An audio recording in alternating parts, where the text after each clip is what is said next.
Test, test. I can hear you. Yep, we're good. To go here. Test, test. That works. I'm gonna lower you a little bit there. Okay.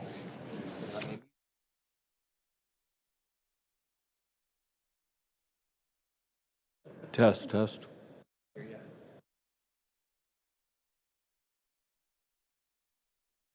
Test, test. Gotcha.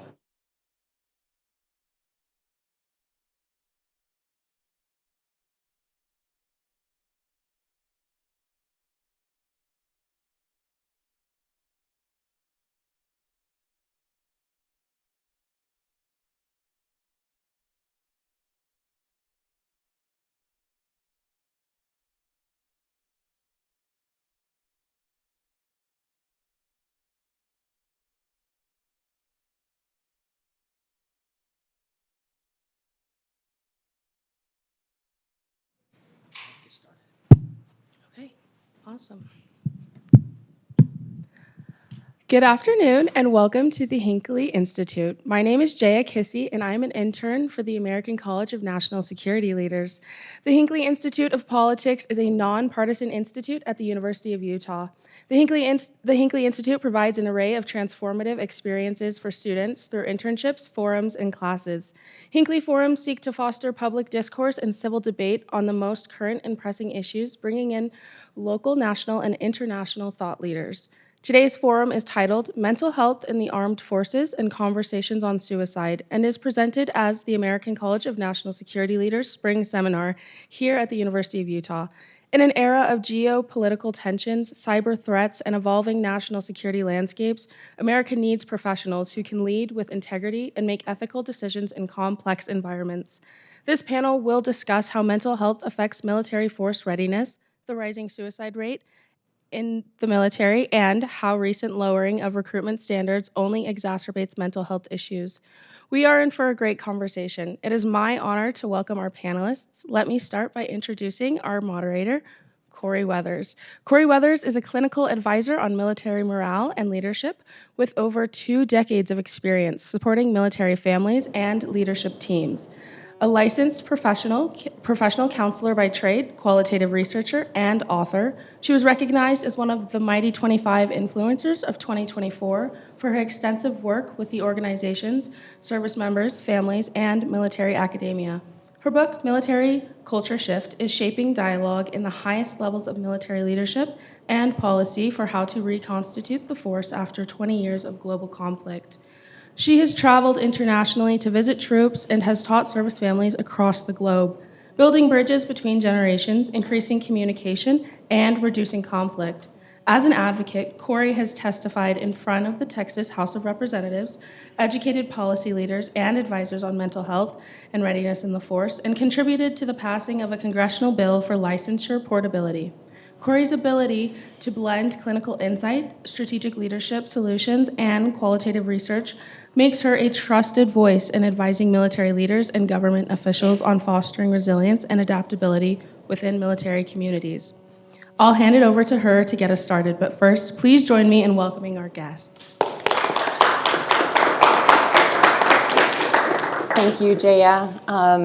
Thank you to the University of Utah and the Hinckley Institute for hosting this. This is, I think, our final panel. It's been a fantastic couple of days. Hi, Emma. Good to see you again. We are so glad that you guys are here and joining us for this final conversation. Just as a note, this was just a sample of what we've been doing over the last couple of days. If you were not with us for some of the other panels, all of those panels are recorded and on YouTube, so you can go back and listen to something if you were in class or if you were busy doing something else.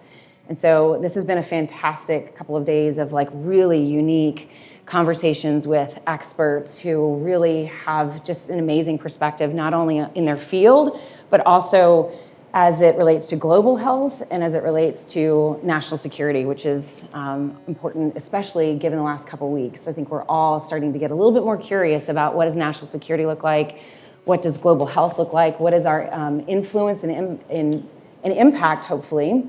As some of you are in school and deciding what your careers will be, what kind of impact can you have, not just in the military, not maybe just in policy, but I know Gen Z is very curious about how do we globally make an impact? How do we bring humanity together and have these conversations on a different level than maybe previous generations have in the past? So like she said, my name is Corey, and I'm going to try to take very little space for the incredible wisdom that you have in front of you. And just as a heads up, I'm going to give them a chance to introduce themselves. I'm going to briefly introduce them and let them introduce themselves and their perspective, their wisdom on this topic and the things that they have been thinking about. And then I'm going to turn it to you. So instead of me coming up with questions, I want you to really be thinking about what questions are you curious about that you can ask the panel so that this time is productive for you, okay? So I would like to do a couple things to maybe set us up for success here. Number one is I don't know how many panels or maybe content that you have watched on mental health for the military and veteran or suicide, but I would like to see us take a little bit different of approach with this panel. Oftentimes you will hear panels that are really focused on treatment and diagnosis or prevention or awareness, and all of that is super important. But when we talk about how is mental health and conversations about suicide a national security risk, or how could we be thinking about this on a much different, bigger systemic level, that's where I want to bring our brains up to that level, if that makes sense. So don't be afraid to ask questions if it is more on the ground and practical. But I'm going to encourage us at 2 o'clock in the afternoon, when your brains are probably already getting tired from class and stuff today, to really raise your thinking on that higher level. And so I'm going to pose a question that maybe you can hold in your mind as you're listening to them introduce themselves, and just to give you more time to think about the topic and maybe prepare you for maybe questions that you might have. And that is the question, who is responsible? Who do you think is responsible for mental health treatment for those that serve? How do we decide who is responsible for the care of those that serve, especially in the area of mental health? So here's 3 categories to think about. And this is a debate that's happening, I think, in all parts of the system, and I think you'll hear it played out in the panel as well. So number 1, is it on the individual? Is it the individual's responsibility for their own wellness, right? So Gen Z is known for championing the conversation on mental health, bringing authentic conversation about getting help and reaching out for help. You've normalized the conversation on mental health. But we're also seeing, maybe that's why we're seeing Gen Z coming into the military with higher rates of anxiety, depression, prior treatment for mental health. And that has become a recruiting question or a training question of how do we address incoming more diagnoses coming in. And it leads us to also ask the question, if we are bringing all this awareness to mental health resources, access to those resources, encouraging people to access those resources, is it the individual's responsibility to access it, utilize it, in order for them to be well? Okay, you can make the argument of that. Number 2, is it the government's responsibility to take care of those who serve who might be wrestling with mental health issues? I think in order to think about this from this perspective, historically, I have seen after over 20 years, the topic of especially veteran suicide really revolving around combat trauma, deployments, substance abuse, transitioning into the civilian space, and that creating the complexity of mental health issues that might lead to homelessness or lead to suicide. But if I kind of rewind a little bit and maybe kind of lift our thinking just a little bit, when you think about the military career, does the organization hold responsibility if the career is, let's say, especially for active duty, bringing families or relocating families away from their family of origin, from community support that they're familiar with, and then a job that is stressful? You'll hear the word readiness, and I think I need to define that word readiness. We kind of throw that word a lot around in the military, but readiness, for those who maybe aren't familiar with it, is a word used to actually measure, is a service member, is the force at large ready to respond at a rapid notice if needed? That could be equipment, training, that you have checked the box, that you are trained and equipped and ready to go if that's what you need to do. But it's also a word that's used a lot in the community as a intangible state of readiness. In fact, I heard the Department of War, even in last week when I was at the Army War College, throw the question out, how do we help our force, to include not just service members, but families as well, live in a constant ready state or posture of readiness? And so I would throw out the question, if that's part of the career and part of the job, and that sounds as stressful as it is, and I can tell you we're 18 years in, and that idea of a constant posture of readiness invites a level of stress. So is it therefore the government's responsibility to provide the resources and provide the care, especially if the career is asking that of them? And then third, is it the nation's responsibility? Is it a community public health dilemma, conversation that we as society should embrace? And I think you're going to hear some of that perspective on the panel as well today. I think it's easy for us to look at the veteran population or the military population and say they must be other because they do have this very unique other set of circumstances and different kind of career track. And so therefore they are other and might need these other resources. But I think the Gen Z in the room, and I think you at the university know that mental health and suicide is a conversation for everybody. And I'm sure everybody in this room has been touched on some level on that topic of mental health and suicide. So is this more of a societal conversation, a national conversation? And is it the nation's responsibility to not only instill the coping skills and the resources for families before they're even recruited in, or as they transition out? Is it up to the VA, or is it up to the nation to embrace those warriors and those families back again and tend to those mental health needs? I think the last thing I would just say is that you may be aware, have a national shortage of providers when it comes to mental health. And so if we're going to say that it's the government's responsibility to take care of those who serve, even if they were to reach out for help within the Department of War, within the VA, or in their local communities, would they even be able to access and find the resources that they need if we do have a national shortage? And so that brings up another dilemma. Okay, so that's the question I want you to kind of hold in your mind and then as you listen to the panelists introduce themselves, maybe think about what questions you might have for them specifically, because I am not going to try to ask questions for you. I want you to come up with them and make this time productive for you. So I'm going to quickly rip off my microphone, and then I'm going to have, I think, what's the hardest job, which is introducing this panel. They're an amazing group of people, and it would take a whole hour to go through their bios. And so here's a couple of highlights. I'm going to start with you, Dr. Xenakis. He brings the lens of military medicine and force readiness. He's a retired brigadier general and Army Medical Corps officer with 28 years of active service. He's an adjunct clinical professor at the Uniformed Services University of Health Sciences and the founder of the Center for Translational Medicine, and is board certified by the American Board of Psychiatry and Neurology and General Psychiatry, as well as Child and Adolescent Psychiatry, and that is just scratching the surface.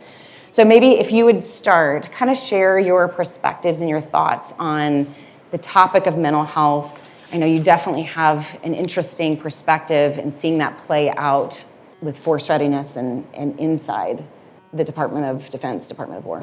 Sure, thanks, and thank you all for coming, and I want to thank you for a great way of introducing and starting our conversation off today.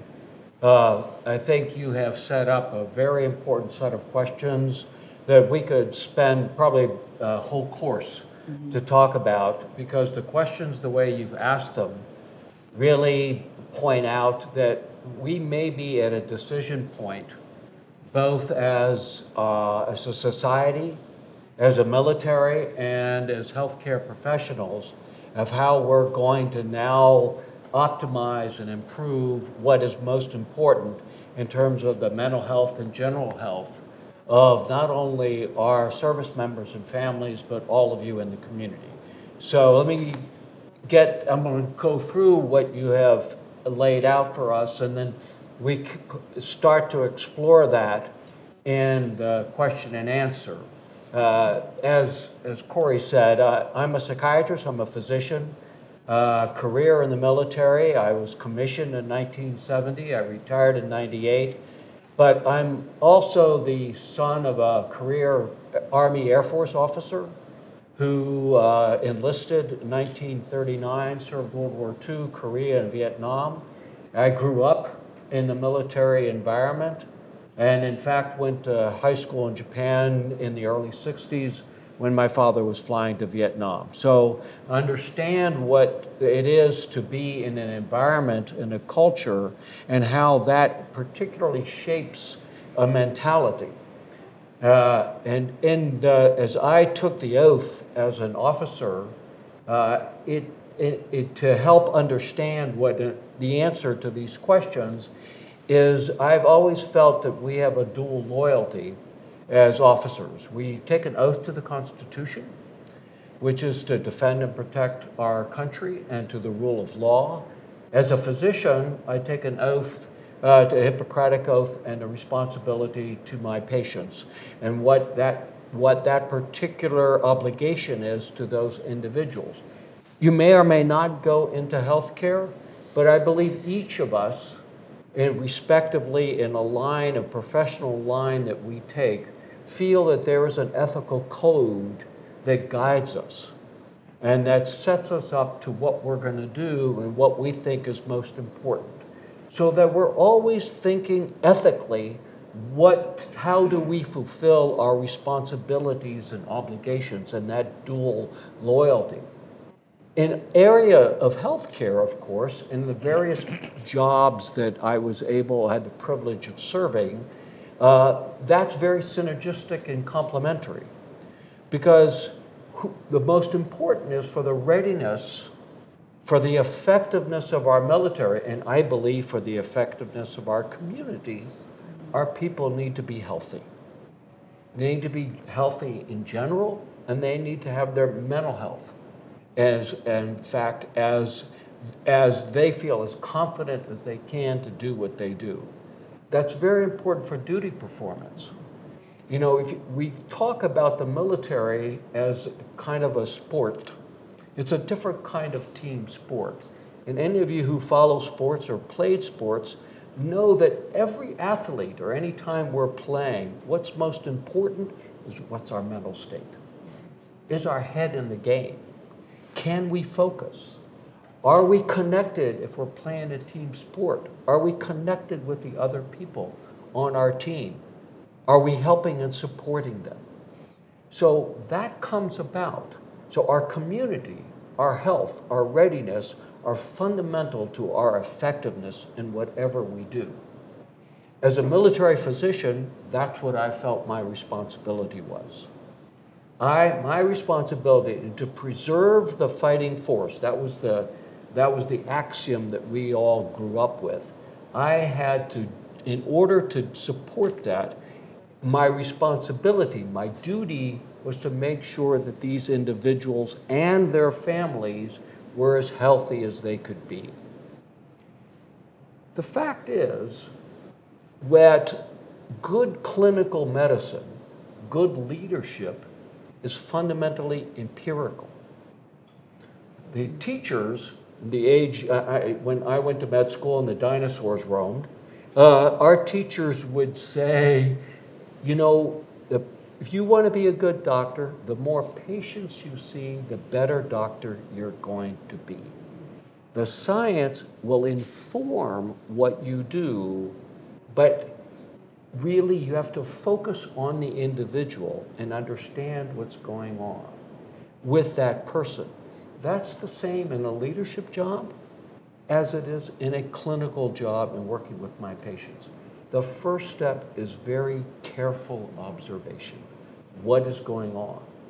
So you started with a reference to this particular generation of young people.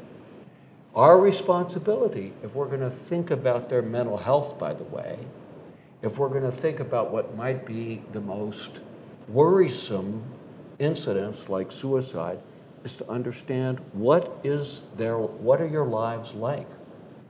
What's important? What incentivizes you? What motivates you?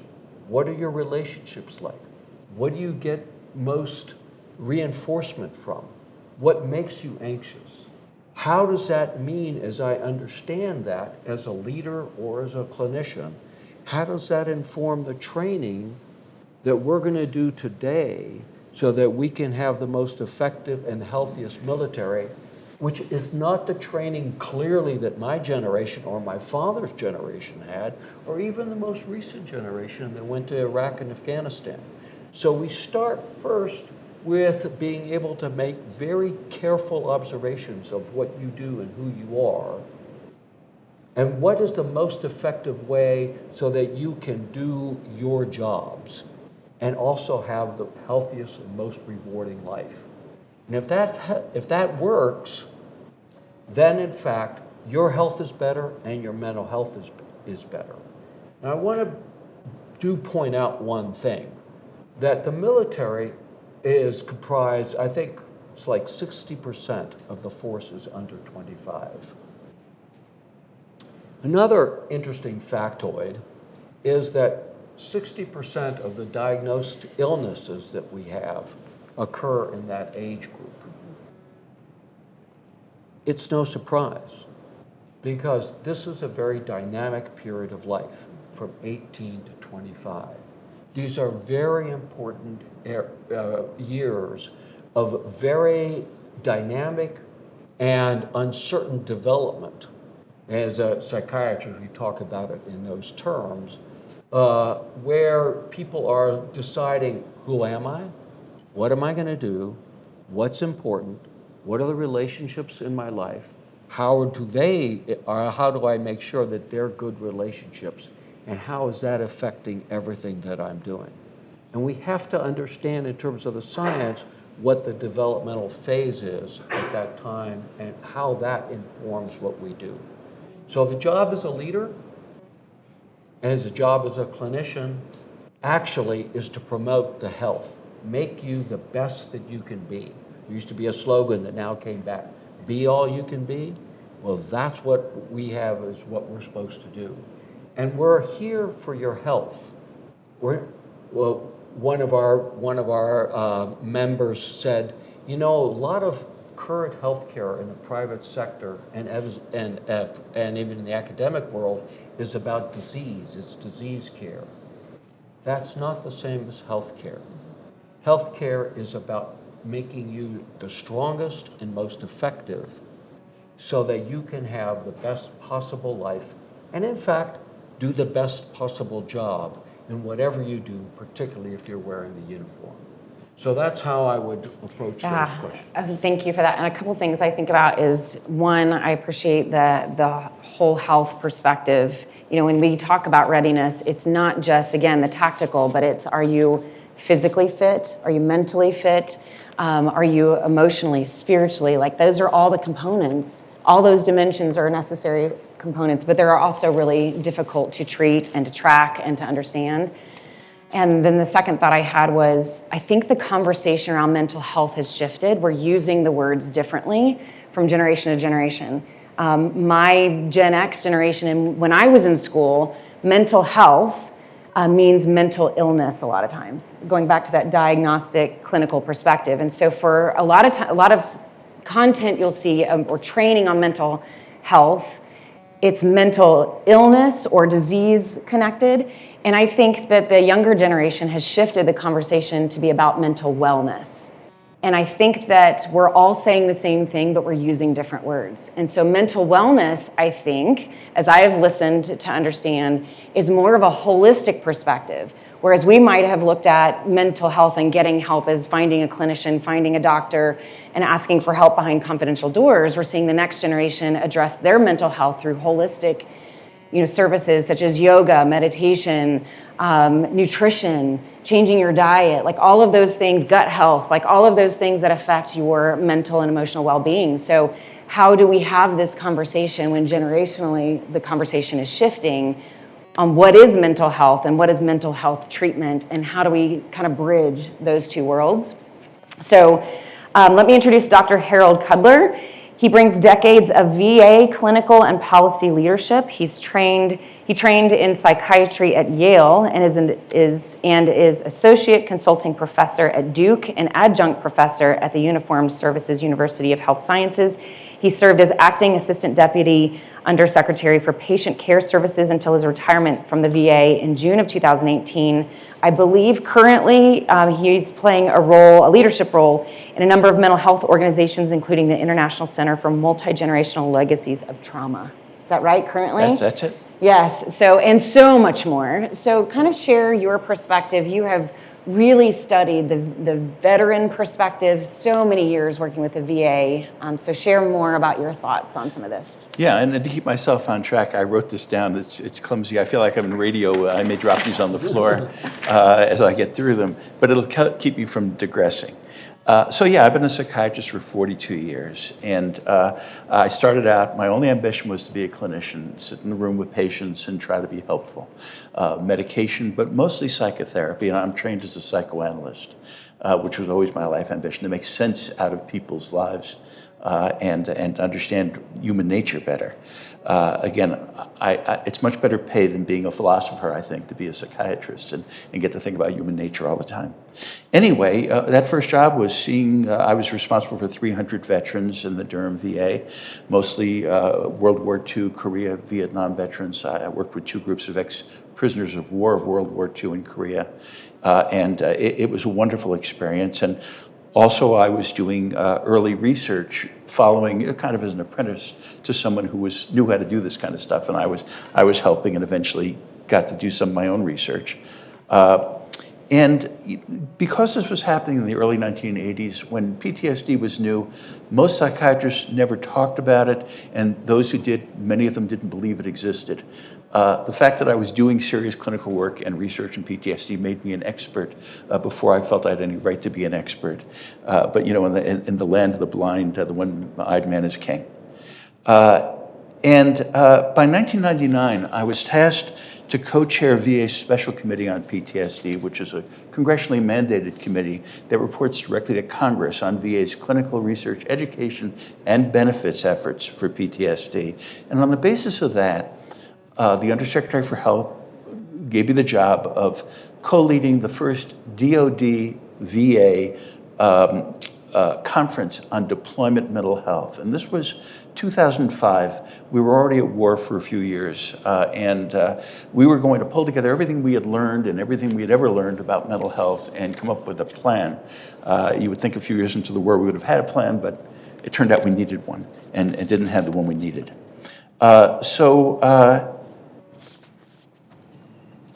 There I am in charge of this thing, and we spent months planning it, getting accreditation for all those disciplines, getting it arranged. Had about 40 people from VA, 40 from the Department of Defense, mostly psychiatrists there. And we had presentations from all kinds of brilliant people doing wonderful things. A lot of people with what they say is downrange experience in the military, a lot of people, laboratory experience, epidemiologists, veterans from different eras talking about stuff. Even drone operators back then. And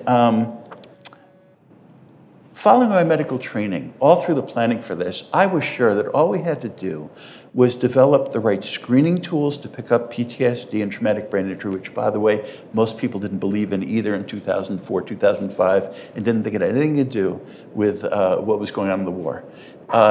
So I figured if we get the right screening tools, then we develop the right assessment tool to make the diagnosis, then we get the right treatments out there and train people how to do the treatments for the diagnosis, job done. Oh, except we'd also have to have a matrix of clinics all over America that we thought were good clinics that we could send these people to. So I thought that was it, because I was trained to be a doctor, to sit in the room with a patient, to make a diagnosis, offer a good treatment, and voila. That was the practice of medicine. But by the morning of the 3rd day of this 4-day meeting, I realized, listening to all these experts, people with real experience, and the problems we were dealing with, just in the idea of a deployment cycle, that maybe people weren't just suffering from PTSD or traumatic brain injury, they were dealing with the stresses of being involved in a rapid deployment cycle where they were going and being away and coming back and then going away, and they had children and spouses and jobs. If 40% of the group were National Guard and Reserve, who had maybe their job was still there, or regardless of the law, maybe it wasn't. And I I remember getting up on the podium. I used to reframe every morning, here's what we learned yesterday, and said, I'm really kind of upset because I thought this was a clinical problem, going to war, but it is a public health problem. And the trouble is, you brilliant people out here, we didn't invite any public health people to this meeting. So we're really ill-equipped to do what we were supposed to be doing. And that really got me thinking in a very different way, and it's affected my career in a number of ways. Along these lines, I want to be clear that I am not an expert on suicide prevention, but because I wanted to push this public health idea, I ended up going to Washington as the lead for mental health policy for the Department of Veterans Affairs nationwide. So it's the nation's largest mental health system, and I will argue the world's best mental health system, and not because I was good at it, but I wanted to take my hand to trying to shape what it could do. The nice thing about being a leader is you don't have to know everything. You just have to be able to have a vision of where you're going to take all these wonderful people and what the program might want to look like. And I thought this public health idea was really important, and I knew that a lot of my colleagues weren't doing it.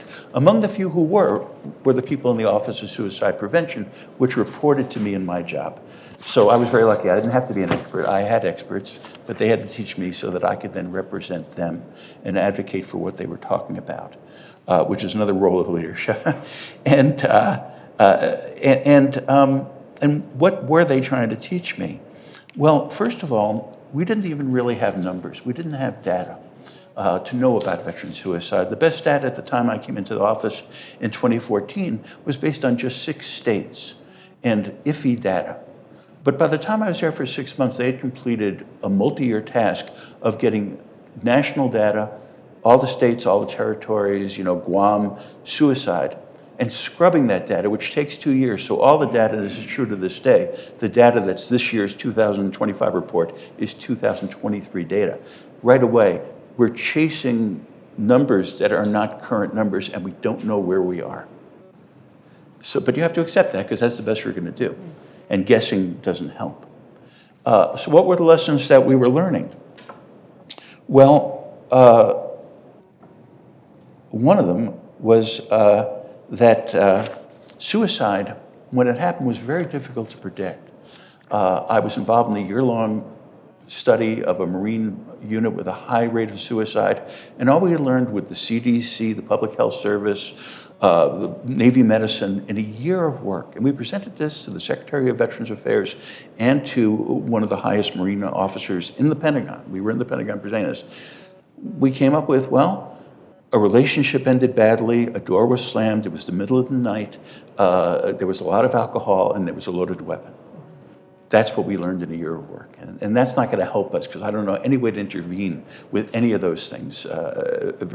Nothing I learned in medical school would help me do that.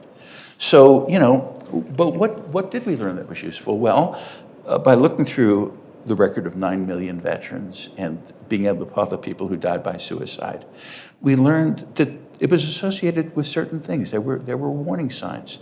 For example, it often happened 1 year after leaving the military, within a year. It happened often within 1 week to 4 weeks after being discharged from a hospital, including a psychiatric hospital. It included sleep problems. It included, to some extent, substance abuse, but largely relationship problems, financial problems. These were things that we weren't really looking for. We would ask people, have you ever thought about harming yourself or anyone else? And if they said no, and maybe they meant it. But we didn't ask them, do you have chronic pain? Do you have sleep problems? How's your sleep? How are your finances at home? You doing okay? If we had asked those questions, we might have gotten a clue. And people are very defensive. Nobody wants to tell you, yes, I'm feeling suicidal.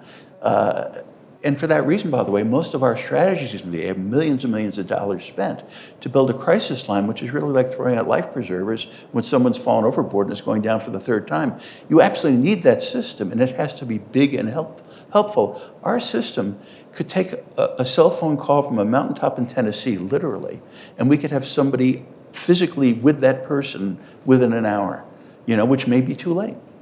But we could do that stuff. We also have a system of suicide prevention coordinators, which no other health system has, in every VA facility across the country. So if you call our crisis line in the middle of the night and you had a few drinks and you start to talk about something you wouldn't talk about, this goes into your VA record. The suicide prevention coordinator gets a note when they come to work at 8 in the morning. They will follow up with you. Even if you say, well, I was drunk and I don't really feel that way, they will follow up with you. They will meet you in the parking lot of the hospital, or they will meet you somewhere at a coffee shop just to talk to you and track you, and they'll inform your primary care team not to throw a net over you, but to pay attention to you and to be listening for these things. And by the way, look out for these kind of warning signs. It's great to have one of the world's largest electronic health records, and one that goes back 20 years, because you can begin to project things. In fact, what we did is we developed predictive analytics, and I know a lot of other people have predictive analytics, but ours has so much more power to it because it's so much bigger.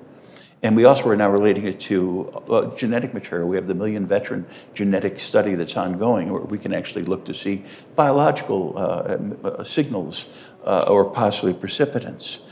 So all this is very exciting to be able to do all this stuff, and we can congratulate ourselves, we're doing a great job. But then you hear about the next suicide, and suicides don't stop, and it's 20 a day, 18 a day. We're down to about 17 a day.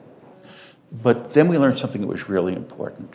Even as we're being beaten by the press, I've been on the front page of the Sunday New York Times above the fold, looking like an idiot because I didn't have the answer to this problem, and feeling like one when I read my own statement read back to me. We learned that 60% of the veterans who go on to die by suicide are not even seen in the VA and haven't been seen in at least 2 years. And then the question is, well, how do we fix a problem when 60% of it isn't even in our reach? Well, this gets back to what you were talking about, public health, different kinds of outreach, and teaching other clinicians about veterans and suicide and military culture. And finally, the VA itself has made, I'll put this down, the VA itself has come up with a program called Whole Health.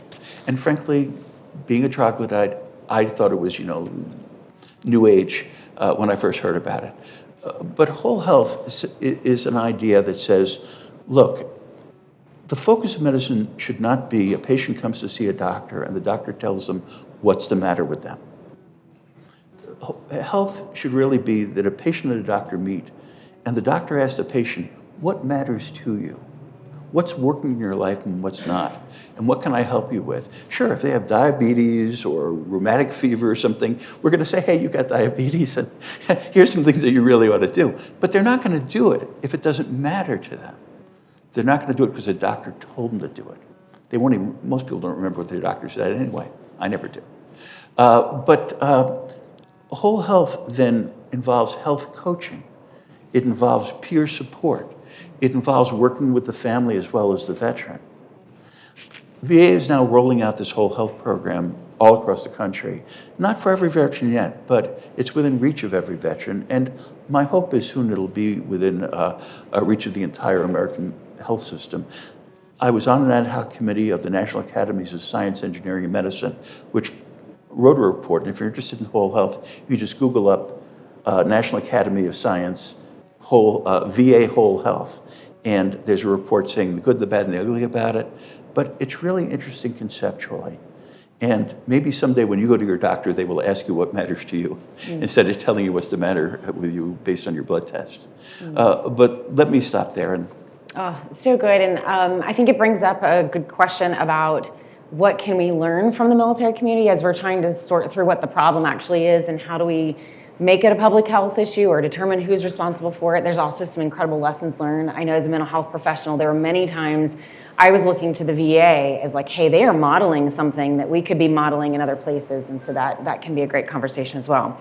Okay, Dr. Michael Schoenbaum is expert in economics, got his degree from the University of Michigan, an economist and an I've been practicing this word, epidemiologist, did I get it? Whose work focuses particularly on improving treatment and outcomes for individuals with common mental health problems. His work is focused on expanding and improving identification and treatment of suicide risk, and on improving treatment for children and adults with behavioral health issues in primary care. I personally believe, when I read through his bio, which is so much more extensive than that, I was just giving you the high level of that, he really holds in that very smart brain of his this systemic understanding of how all of this fits together and what's working and what's not working. So what would you say about this dilemma that we're in? Nobody knows all of that. I'm going to say that you do. Please help us. But it's flattering. So I'm not a clinician, right? I'm an economist and epidemiologist, and I've got nothing to offer patients one at a time.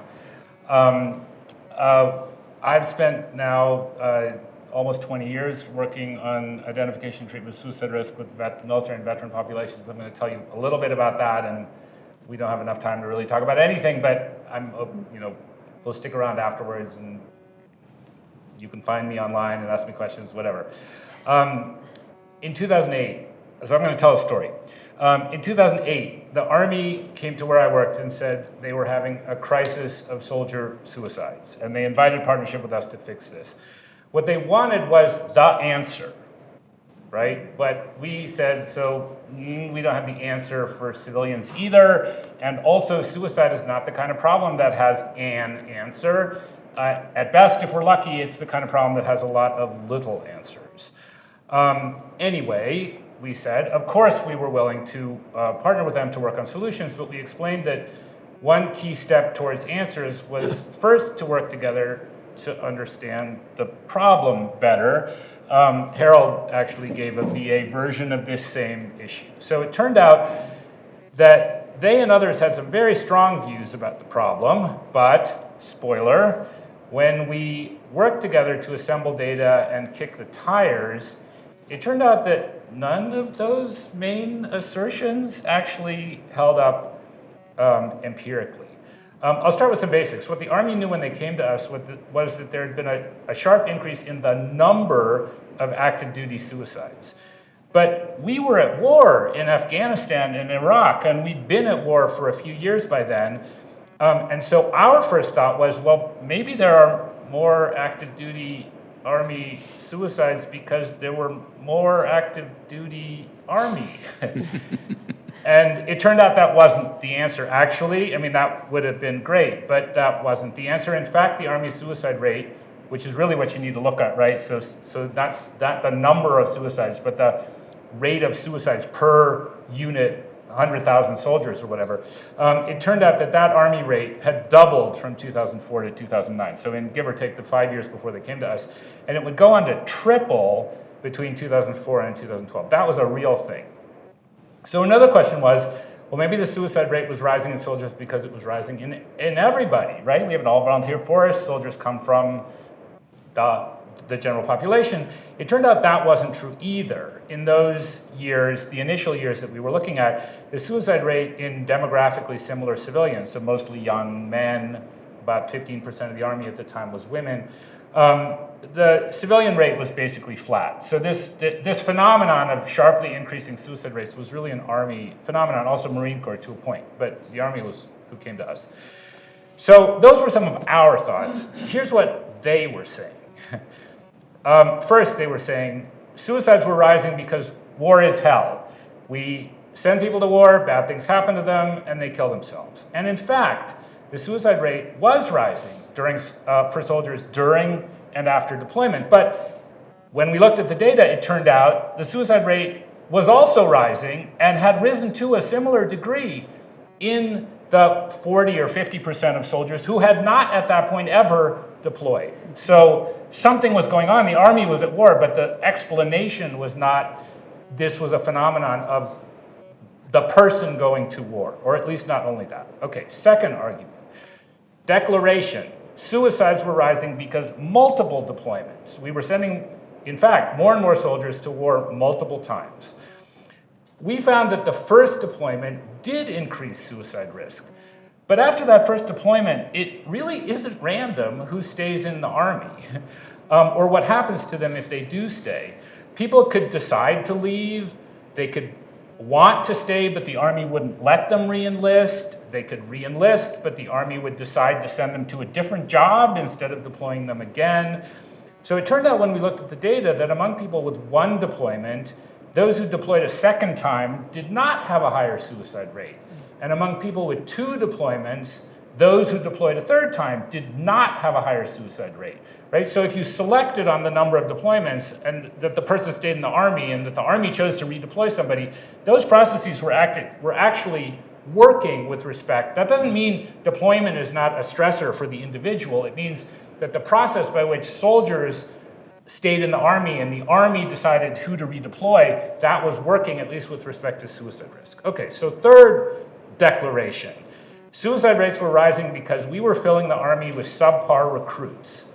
The Army was having a hard time meeting its recruiting targets, and they did let more and more soldiers in on what were called accession waivers, including for having had some criminal justice encounters and for having a history of certain kind of mental health issues. But it turned out when we looked at the data that the soldiers who entered the Army on waivers had the same suicide risk as everybody else, and there weren't enough waivered soldiers to account for the rise in Army suicide. So it wasn't that either. Fourth argument. So, actually, the Chief of Staff of the Army at the time, Ray Odierno, I sat in the room, he told us this. Suicide rates were rising because Congress had required the military services to put people in private quarters instead of what he and his senior leader fellows had done, which is lived in group house, like barracks housing, whatever, when the culture had changed. And in fact, Congress had directed that this be done, and most military installations had moved to private housing where soldiers were in individual rooms, but some of them hadn't gotten there yet, and so we were able to look at soldiers who were in private quarters and soldiers who were not in private quarters, and it turned out we could find no evidence that private quarters were associated with suicide risk, and some evidence that private quarters actually had some potentially protective effects in the form of reducing interpersonal conflict. And a fifth argument, okay, and then I'll finish and I'll wrap up, but this one tracks to Hollywood. Suicide rates were rising because soldiers were forced to serve under something called a stop-loss order. So people volunteer for they enlist for a period of time. When that time is up, they can either re-enlist or they separate, except during wartime, there's a provision in the contract that the president could order that some people have to serve past the end of their contract because the nation needs them. And in fact, we were doing this. There was actually a Hollywood movie called Stop Loss with Joseph Gordon-Levitt, who I like, in which, spoiler, one of the soldiers kills himself because he's being forced to return to service after the end of his contract, and the rest of the plot of the movie. But it turned out we found that soldiers serving under stop loss also had the same suicide risk as everybody else, and there weren't enough soldiers serving under stop loss to explain what was going on. I can provide additional examples, and by the way, I'm leaving you hanging about what it is. I mean, there actually isn't an answer to what it is. The rest of our work was mostly focused on what to do about it, which I don't have time to talk about. But my point in telling this story is not so much to provide a laundry list of misconceptions. My point is that we all need to be rigorous in asking, what do we know, and why do we think we know it? That's the point of my talk, actually. You got to always ask that, right? What do we think we know, and why do we think we know it? It's not just that the Army thought these things that turned out not to be true. In some cases, they were also making policy about it. And so our first contribution in some sense was myth busting, was like giving them the tools to stop making policy on something they thought was true, but it wasn't true. And making policy on those kinds of on incorrect assumptions is unlikely to help. So okay. So I'll finish with a comment. That was all almost 20 years ago. I'll finish with a comment about today. So a couple weeks ago, the Department of Defense released this year's suicide report. So in 2004, the Army's suicide rate was half the rate of demographically similar civilians. And everybody thought, well, of course it's half the rate of demographically similar civilians. We sort people into the Army, they have to be fit and healthy, and they're all employed, and they all have a mission, and they all have health insurance, and they have buddies, and so of course the suicide rate in the Army is lower than in the corresponding civilian population. Okay, by 2008, the suicide rate was the same as the civilian population. By 2013, the Army rate was 50% higher than the civilian rate. Today, many years after the wars in Iraq and Afghanistan, the Army rate remains significantly higher than the corresponding civilian rate. The same is true in the Marines. But the DoD report, the thing that came out a couple of weeks ago, focuses only on suicide rates pooled across all the military services. And if you pool across all the military services, the top line finding is that military service members overall have a comparable rate to civilians because the Navy and the Air Force have suicide rates that are lower than corresponding civilians. What concerns me is that most readers of this report would not be able to figure out what I just described. And I worry that senior leaders may again make policy based on incomplete and potentially misleading kind of picture of the problem.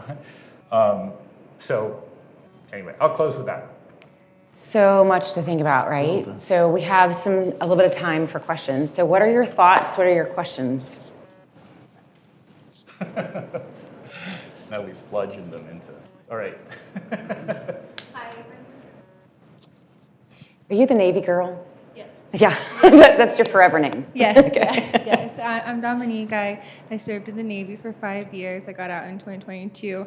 So I feel like I have a little bit of a perspective on this. But based on lived experience, many service members push through mental health struggles to avoid being seen as weak or non-deployable. How is that culture impacting mission readiness, and what can leadership do to change it without compromising operational standards?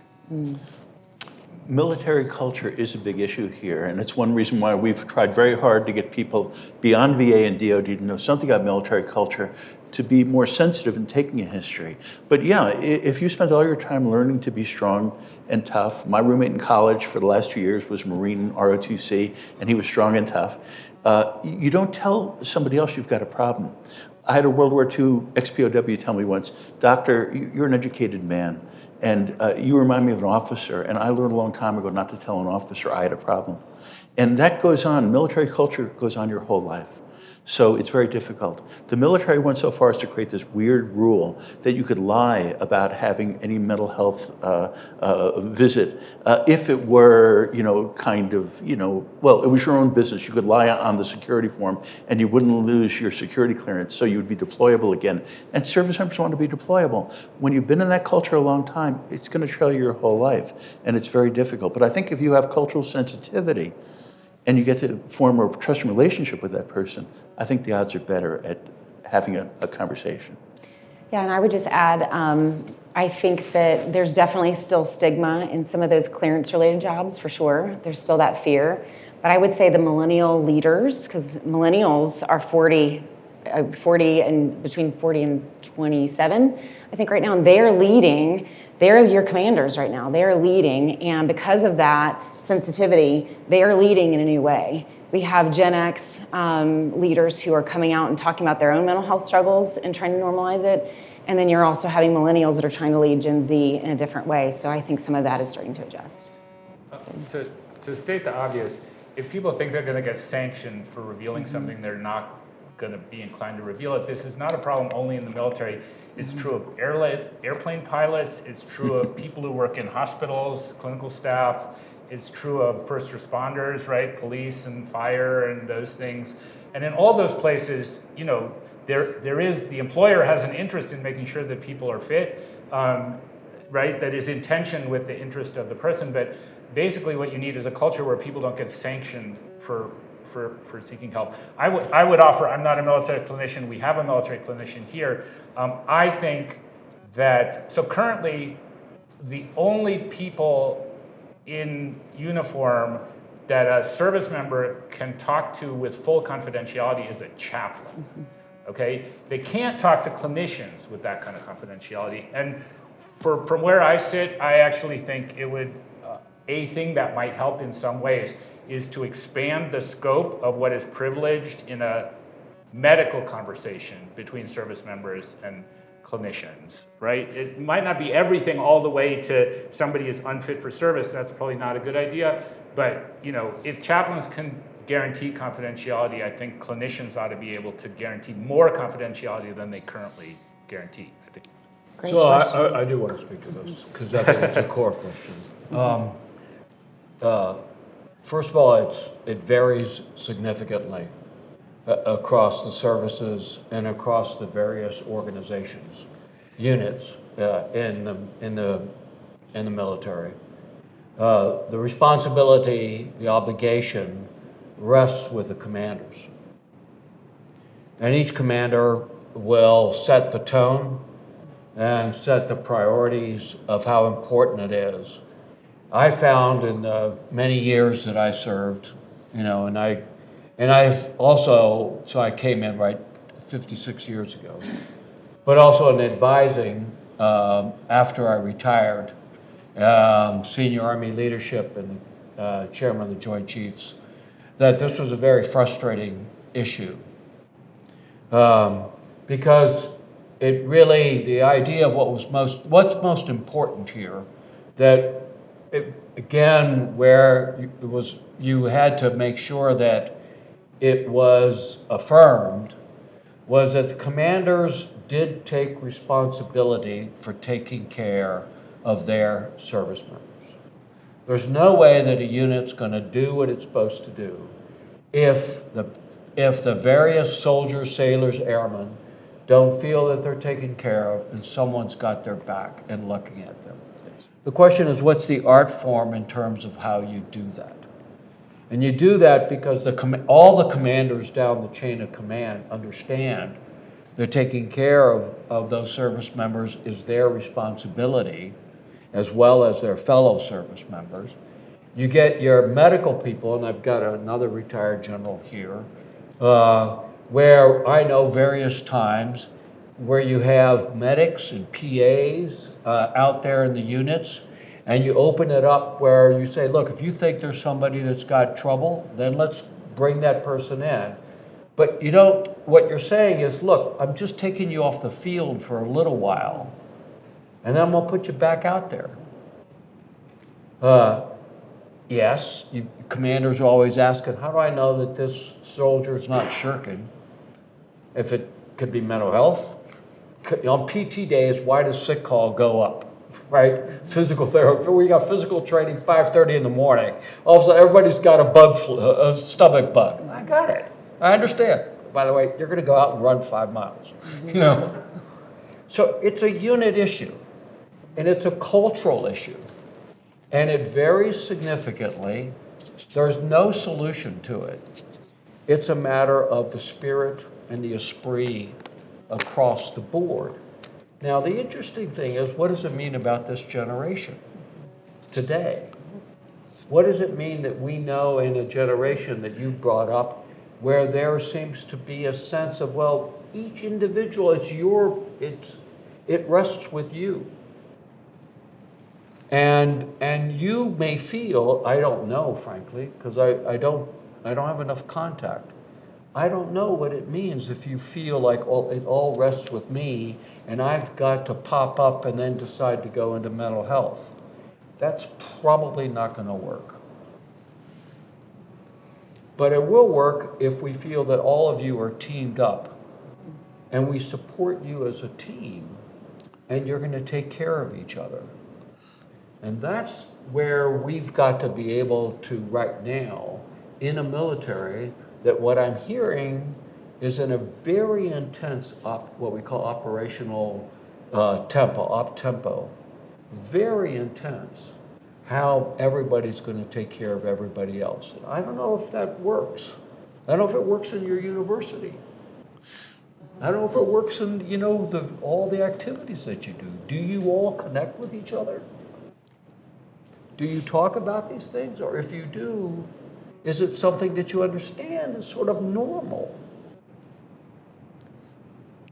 It's going to take grassroots efforts and bottom-up social movements to make this work. It would be wonderful if the generals and the doctors solve this problem for everybody, the policymakers. It's not going to happen by itself. That'll help. But without that bottom-up grassroots effort, involving conversations with your friends, and this isn't going to happen.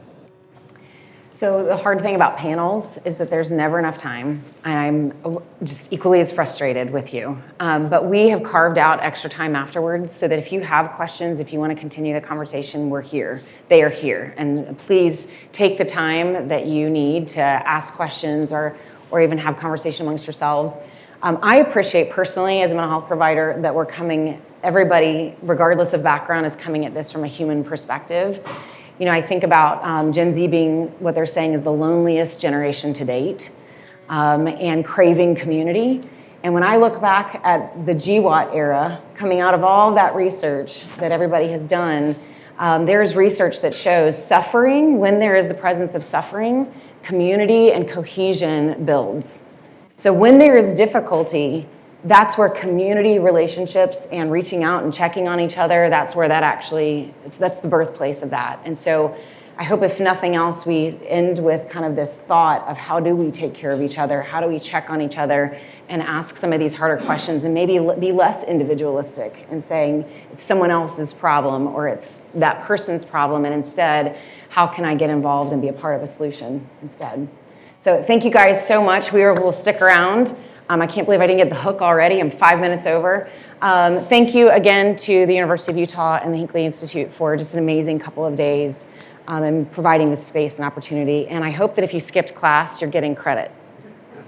So get a couple signatures from people and just say it was really important, and maybe you'll get credit for being here. So thank you guys so much. Thank you. Good for us to do good things.